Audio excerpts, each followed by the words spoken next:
বন্ধুরা, আজকে একটা নতুন গল্প নিয়ে আসলাম তোমাদের মাঝে। এটা সত্য এবং বাস্তব জীবনের ঘটনা। শেষ পর্যন্ত শোনার অনুরোধ রইল। শুনলে তোমার মধু চলে আসবে। দেরি না করে চলো শুরু করা যাক। আমি ছোটবেলা থেকেই আমার কাকুকে খুব পছন্দ করতাম এবং আমি আমার মা বাবার চেয়েও তার খুব কাছের ছিলাম। ধীরে ধীরে আমি বড় হতে লাগলাম এবং আমার কাকুর মধ্যে বন্ধুত্ব গভীর হতে লাগল। আমার কাকুর সাথে আমার বন্ধুত্ব এত গভীর ছিল যে আমি কাকুর সাথে সব কথা শেয়ার করতাম আর তার সাথে কথা বলে অনেক স্বস্তি পেতাম। তারপর এক রাতে মা বাড়িতে ছিল না। তখন কাকুর খুব মাথা ব্যথা করছিল। কাকু আমাকে বললেন, উপরে একটু চা বানিয়ে আমার ঘরে নিয়ে এসো। আমি তাড়াতাড়ি চা বানিয়ে কাকুর রুমে গেলাম।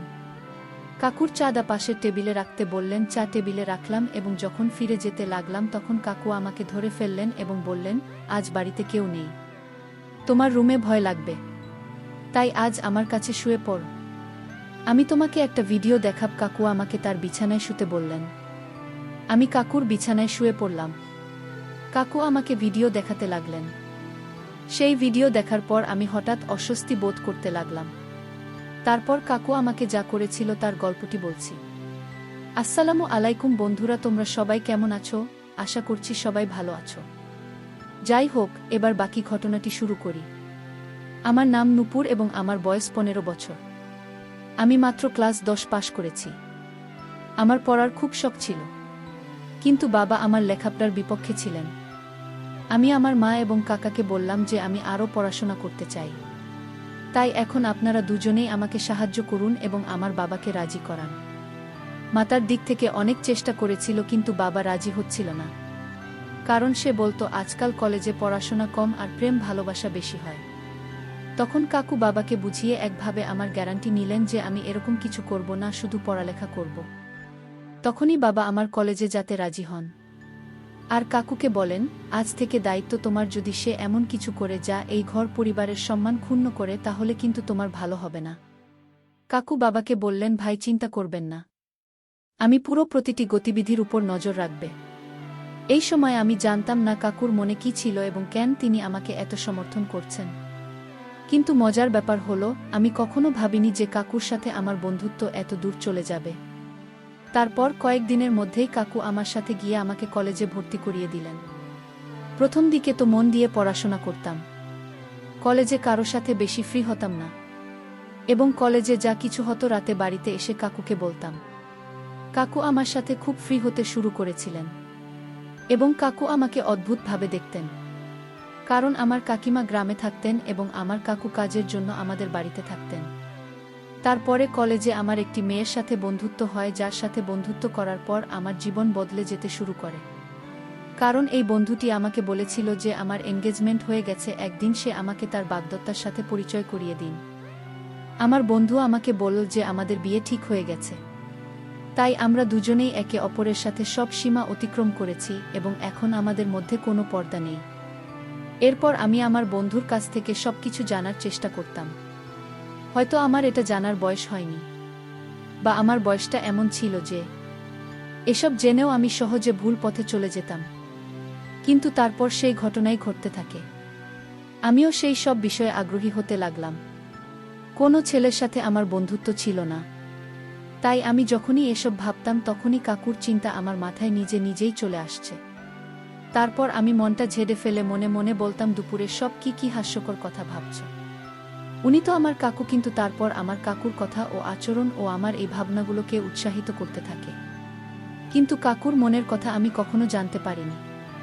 মাঝে মাঝে এমন ভাবতাম সেও হয়তো আমার সম্পর্কে একই কথা ভাবছে। কিন্তু মাঝে মাঝে তার মনোভাব আমার উপর খুব কঠোর হয়ে যেত এবং তিনি আমাকে মনে করিয়ে দিতেন যে তোমার বাবা খুব কঠোর এবং তুমি যদি কোনো ভুল করেন তবে তিনি তোমার পাশাপাশি আমার অবস্থা খারাপ করে দেবে। তার কথাগুলো শুনে নিজেকে সামলে নিতাম। কলেজে গেলেই আবার ওখানে সে সব কথা শুনতে পেতাম। তারপর কলেজ থেকে বাড়িতে ফিরে বন্ধুদের বলা কথাগুলো ভাবতে শুরু করতাম। সেদিন কাকুর কাছ থেকে বাড়ি ফিরলে তিনি এসে আমার পাশে বসলেন এবং কথা বলতে লাগলেন। কি ভাবছো জানি, তাও আবার এত গভীরতা নিয়ে। কাকুর দিকে তাকিয়ে বললাম, কাকু জানো আমার বন্ধু আজ আমাকে কি বলছে? প্রতিবারের মতো আজও আমি আমার মনের কথা কাকুর সাথে শেয়ার করতে লাগলাম।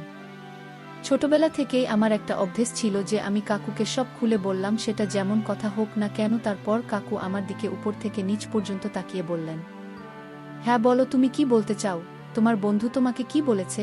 আমি তাকে বললাম, আমার বন্ধু আমাকে বলেছিল ইন্টারনেটে অনেক ধরনের ভিডিও আছে, যেসব ভিডিওতে সব ধরনের তথ্য পাওয়া যায়। তাই আমি বলছি যে তোমার একটি মোবাইল আছে এবং তাতে নেট প্যাকেজও আছে।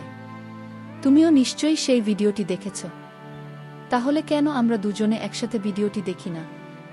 আমি মুখটা কাকুর কানের কাছে নিয়ে এসে ফিসফিস করে এ কথা বলতেই তিনি বিস্ফারিত চোখে আমার দিকে তাকাতে লাগলেন। আমার মনে হলো সে আমাকে একটা ভালো বকা দেবে, কিন্তু তারপর হঠাৎ তিনি আমার দিকে মনোযোগ দিয়ে তাকালেন এবং সম্ভবত তার মনের মধ্যে কিছু সিদ্ধান্ত নিলেন এবং তারপর তিনি হাসলেন এবং আমার সাথে ফিসফিস করে কথা বলতে শুরু করলেন। তোর বাবার সামনে এমন কথা বলিস না, নইলে তোর বাবা শুধু তোর অবস্থায় খারাপ করবে না, তার সাথে আমাকে ঘর থেকে বের করে দেবে। কারণ আমি তো দায়িত্ব নিয়েছি, তখন আমার থাকার সমস্যা হয়ে যাবে। বাকি রইল ভিডিও দেখার কথা। ভিডিওটি দেখার জন্য তুমি রাতে আমার রুমে আসতে পারে, আমি তোমাকে সব ধরনের ভিডিও দেখিয়ে দেব। কাকুর চোখে একটা উজ্জ্বল দুষ্টুমি ছিল, যা আমি এই মুহূর্তে বুঝতে পারিনি। এরপর কাকু তার রুমে চলে গেলেন এবং আমি পড়াশোনা করতে লাগলাম এবং আগত সময়ের কথা ভাবতে লাগলাম। এখন আমার মন বইয়ের প্রতি আগ্রহী ছিল না এবং আমি ভাবতে লাগলাম রাতে কি হবে।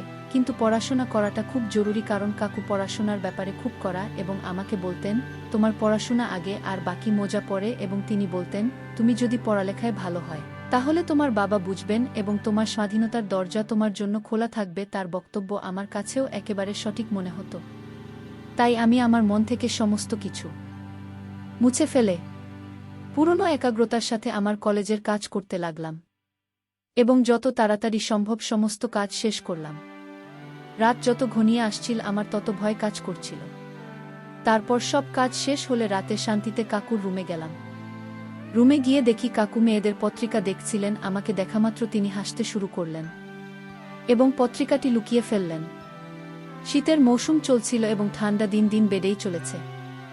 আজ রাতে খুব ঠান্ডা ছিল, তাই আমি গিয়ে কাকুর বিছানায় ঢুকে তার কাছে গিয়ে বসলাম এবং তাকে বললাম, এখন তাড়াতাড়ি ভিডিওটা দেখাও, না হলে বাবার আসার সময় হয়ে যাবে। তারপর আর সময় নষ্ট না করে কাকু আমাকে ভিডিও দেখাতে লাগলেন। ভিডিওটি দেখার সাথে সাথে আমি যেমন কেমন হয়ে গেছি, আমি কিছুই বুঝতে পারছি না। কিন্তু কাকতালীয়ভাবে আমরা মাত্র কয়েকটি ভিডিও দেখেছিলাম। যখন বাবা আমাদের রুমে বসে আসার সাথে সাথে আমার সাথে কথা বলা শুরু করল। এত রাতে কাকু ঘরে কি করছো? যাও, তোমার রুমে যাও। বাবা খুব কড়া প্রকৃতির ছিল এবং আমি তাকে বেশ ভয় পেতাম।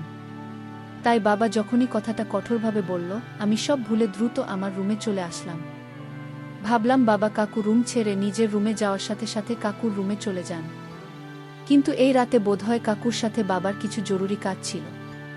বাবা অনেকক্ষণ কাকু ঘরে বসে রইল আর অপেক্ষা করতে করতে আমি কখন ঘুমিয়ে পড়লাম বুঝতেই পারিনি। আর বাবা কখন কখন রুম থেকে চলে গেল জানি না। পরের দিন কলেজ থেকে ফিরে রাতের জন্য অধীর আগ্রহে অপেক্ষা করতে লাগলাম, কারণ আমি কিছু ভিডিও দেখে নিয়েছিলাম এবং যে সময় হল কাকু রুমে চলে গেলাম ভিডিও দেখতে। কিন্তু কাকু বললেন, এই মুহূর্তে আমি আমার অফিসের কাজ শেষ করেছি। এক কাজ করো, কিছুক্ষণ পর আমার রুমে এসব ভিডিও দেখাত। সকাল থেকে ভিডিও দেখার জন্য মরিয়া ছিলাম, তাই কাকুর ওপর একটু রাগ করে বসে রইলাম। আমার মোবাইলে হোয়াটসঅ্যাপ তাকে ইনস্টল করা হয়েছিল। তখন একটি নতুন নম্বর থেকে একটি মেসেজ এল। তার পাঠানো ছবি দেখে আমার চোখ বিস্ফারিত হয়ে ওঠে। আমি শুধু সেই ছবিটি দেখছিলাম যখন সেই লোকটির কাছ থেকে মেসেজ আসতে শুরু করে। সে খুব অন্যরকম ভঙ্গিতে চ্যাট করছিল। আমি যে ইতিমধ্যেই মরিয়া হয়েছিলাম, তাকে একইভাবে উত্তর দিতে শুরু করলাম। তখন আমার মনে হলো যে আমার এটা কাকুকে জানানো উচিত। আমি তৎক্ষণাৎ কাকুর রুমে চলে এলাম, কিন্তু তার রুমে দরজা বন্ধ থেকে আমি আমার রুমে ফিরে এসে সেই অচেনা ছেলেটির সাথে কথা বলতে লাগলাম। তখন মোবাইলে মেসেজে কথা বলছিলাম। আমি যখন তাকে বললাম যে আমি তোমাকে দেখতে চাই এবং তাকে ভিডিও কলে কথা বলতে বললাম, কিন্তু সে অস্বীকার করল। এই সময় রুম থেকে বের হতেই চোপড় কাকুর দিকে। এ সময় তিনি তার ঘর থেকে বের হয়ে ছাদের সিঁড়ি দিয়ে উঠছিলেন এবং তার হাতে একটি মোবাইল ছিল। রাতের এই সময়ে তিনি কেন চাঁদে যাচ্ছেন তা ভাবলাম। রাত তখন 2টা বাজে, আমার ঘুম আসছিল না। কিন্তু আমার মনে একটা সন্দেহ জেগেছিল যে কাকু আমাকে নতুন নম্বর থেকে মেসেজ করছেন। আচ্ছা, এইসব ভাবতে ভাবতে আর কাকুর কথা ভাবতে ভাবতে কখন ঘুমে উপত্যকায় হারিয়ে গিয়েছিলাম জানি না। আর এই রাতে কাকু আমার রুমে আসলেন, আর সকালে ঘুম থেকে উঠে বুঝেছিলাম কাকু আমার জীবনের প্রথম সবকিছুই কেড়ে নিয়েছিল।